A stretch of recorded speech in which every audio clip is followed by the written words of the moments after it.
Drew Basile was feeling pretty low. That happens on Survivor, and it was happening to Drew on this week's episode of Survivor 45. He had orchestrated this brilliant blindside of a former ally, Julie Alley, only to see the entire plan crumble after Austin Lee Kuhn told D. Valladares, who told Julie. As if that was not bad enough, there were the regular rigors of the game: lack of food, lack of sleep, lack of temperature regulation. And not only was Drew emotionally and physically drained, but he was once again not picked to go on a food reward. Instead, he was designated as the reward loser babysitter and had to stay back at camp and keep an eye on Julie and Jake O'Kane.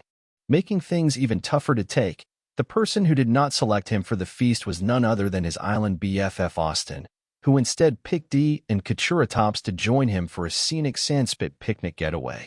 If Drew at least thought that getaway would be taking place out of sight and out of mind, he thought wrong. That's because the winners would be traveling to the aforementioned sandspit via helicopter. And, in a stroke of production genius, that helicopter would first be performing a flyover right above the back at camp. It's a move that multiple players described as savage. Suffice it to say, Drew did not seem particularly enthused seeing the joyous winners whizzing by, no matter how many times Jake attempted to cheer him up.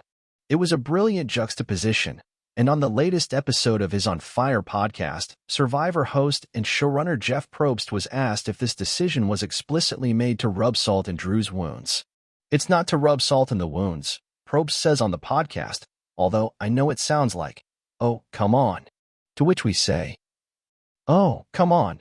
And we also say, "Can we have more, please?" Probst acknowledges that there is certainly a moment they were playing for as producers, but that also simple logistics played a part in the decision. I mean, it is fun and almost mandatory because they're in a helicopter and we're in a small part of Fiji. They're going to see it anyway, so we might as well just fly right over and blow up some sand in your face. As much as we support blowing as much sand into as many faces as possible, Probst says the shot they were really going for had everything to do with contrast. The bigger reason is it reveals story. How will each group react? To achieve that comparison, editors cut back and forth between land and air. You have two threesomes, notes Probst.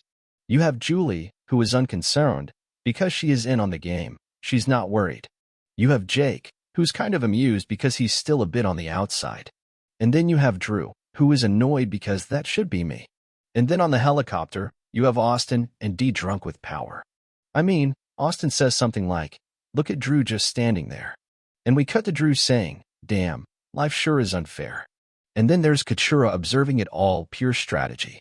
"Yeah, just keep your head in that lover's lane. That's exactly where I want you." So I think that's the bigger reason is we learned a lot from that one flyover.